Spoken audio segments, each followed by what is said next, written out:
I like Drake with the melodies. So Drake and Party Next Door have dropped a collab album called Some Sexy Songs for You, pretty much their whole ballot for Valentine's Day. And over the weekend, I think I've gathered my thoughts completely into what the fuck this album is, because I honestly was not really sure what to expect, besides maybe an entire album that sounds exactly like Come and See Me, which is one of the greatest songs they've ever made together. But I was, kind of hyped for it. I was excited. And it was not what I was expecting, but I liked it. I thought it was pretty good. Now, here's the thing. The reason I enjoyed this album was because Drake on here is acted fruity a lot. He's acted real fruity. He's acted silly, goofy. I mean, if you hear Nokia, he's not, there's no way you could take that song seriously, right? The way I feel right now, I feel like we need to be all alone. You just playing around, you need to tell your girl, take a fine ass home, and that's real. I love that song. That's honestly one of my favorite songs from the album. But there's no way you could take it seriously. And that's what I like. Listening to Drake have some of these bars and the way that he talks in this song, talk about, get the shots all up inside me, get the shots all up inside me. That's your bestie. I'm up ice both y'all like Gretzky. Saying he's a hoe. It's cool. It's great. It's awesome. And that's the whole thing. Now, if you listen to that song and then try and go listen to Energy, it's just like, whoa.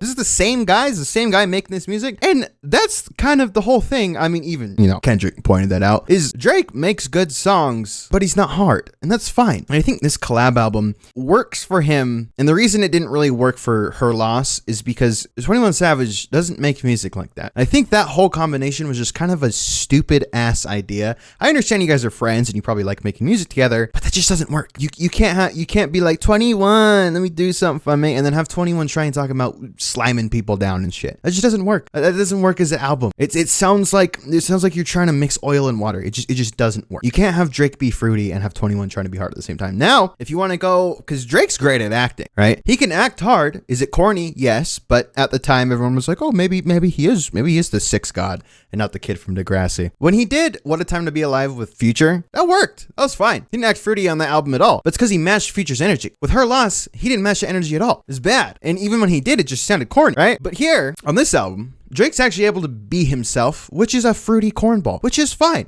That's not even a diss. I like this album, right? So I think it's really nice of Party Next Door to let Drake sing some of his songs on his album here. I think that's the best way I could describe this album, because 90% of it just sounds like Drake throwaways or songs that Party Next Door already had that he decided to put Drake on or Drake begged to be on. It's insane how good a Drake album can be when someone else writes it, when his main ghostwriter is the lead feature on most of these songs. Now, going into each of the songs that I enjoyed, let me say Lasers. Say My Name Like Beyonce. I fuck with that, okay? I fuck with that song. There's a line in that song where he talks about like some girl getting hit closed fist, and I'm like, whoa, dude, I don't need to know all the details about the domestic violence situation in their home. That is just weird. I don't want to hear about that. And also at the same time, he says, me, what does he say? I don't really want to speak about it. I'm brushing them as soon as we see them.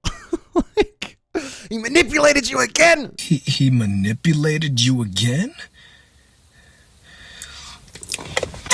That's how that line feels. It's just really, it's just weird. I don't know. It's like, I don't want to hear about a domestic violence situation from Drake while he's singing. At the same time, it's like that, like just, it's weird. Also, at the same time, he says that, but then has the song Spider-Man Superman, which is, again, a pretty good song. But they says you can't save these hoes, which is fine. But you can't have these two songs in the same album. Like, it doesn't, all right. Whatever. Then we have Gimme a Hug, which Kanye says is his favorite song off the album. I didn't really talk about Kanye right now, but that's his opinion, I guess. It's an all right song. It's a song where Drake does try to act hard. I believe he also brings up beef. You Neo in the Matrix. These dudes just Nemo in the ocean. Small fish making kids feel emotion. I think you should try to distance yourself from any bars revolving kids, but that's just my opinion. Someone needs to there needs to be a vetting process for these bars, because some of them are just ridiculous. Some of these are just ridiculous. Also, on Gimme a Hug, there's a beat switch. I don't know exactly how many songs on this album have a beat switch, but we're gonna go ahead and put the counter right here. That's too many fucking songs, dude. A beat switch is supposed to be like one or two songs where you really feel it. The beat switch stops being cool after it's in each and every song. And what's even weirder is a lot of the time, again, the criticism for this album is like it sounds like a Drake album with some party throwaways on it, or vice versa. And it really, really sets that tone by having a beat switch completely with only Drake on one part of the song and then Party and Drake on the next part of the song. So it feels like they just mash these two songs together to put out an album. And it's just like, why? The beat switch stops being cool after like the second time, dude. Like at this point, those should just be separate songs. songs. It's crazy. But also,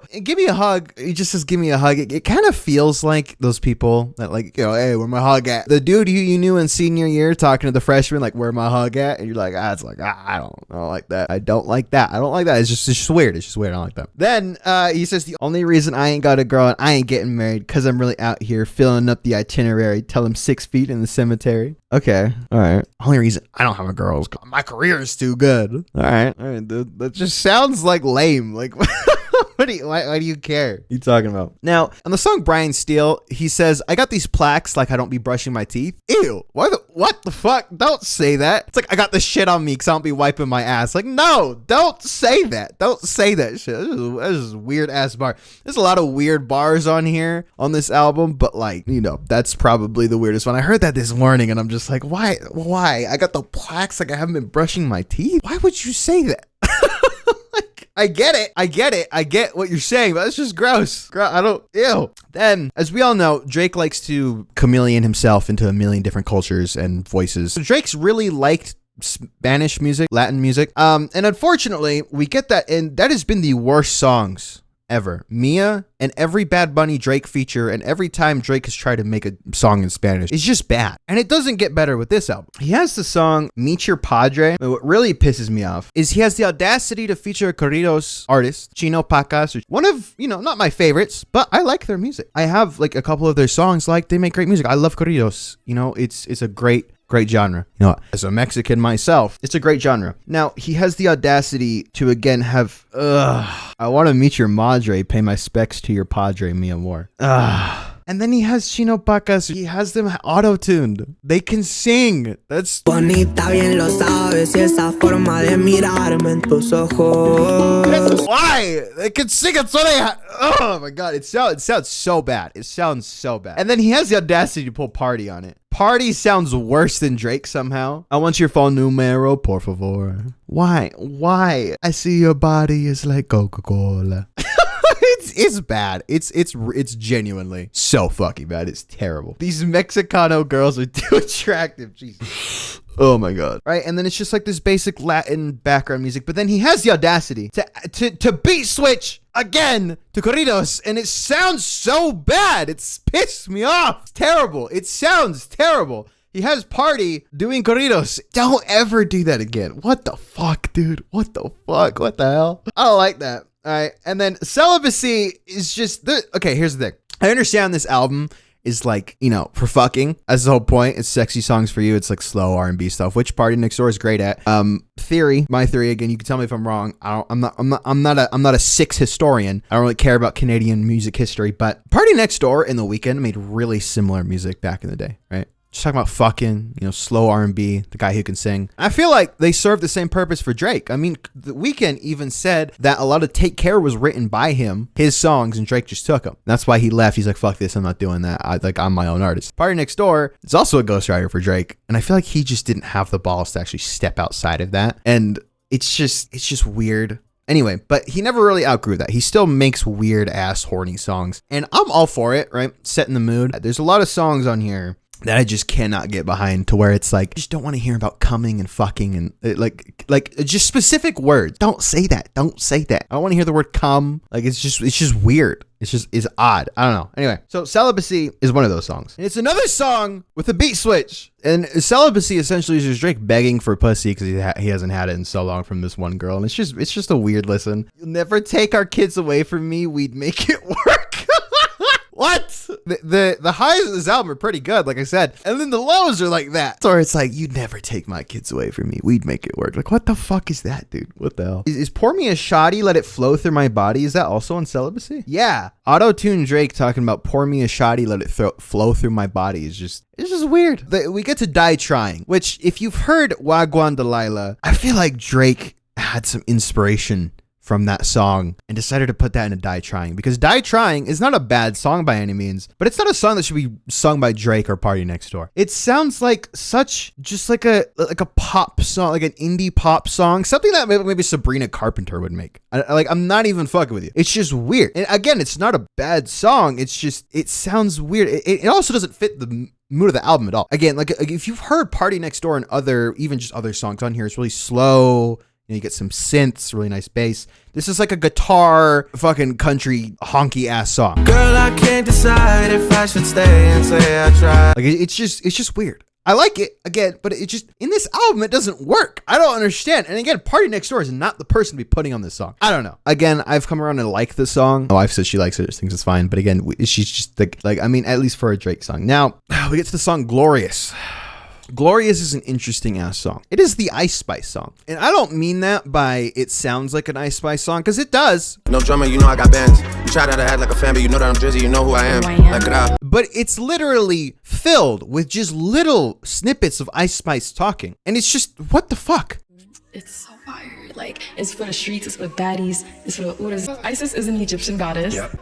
I literally don't get the shit. I'm a Capricorn, so. What does that mean? It's just Ice Spice jerk beat song. It's just weird. Like, I don't know. It seems predatory. Especially when I guess they're not really on the best terms. I think he tried to fly her out to fuck her and she just like, no, at least unfollowed her or some shit like that. I don't fucking know. But he has a lyric on there where it says, my hand was gripping your bum. Don't ever fucking say that again. Do not ever say my hand was grip on your bum.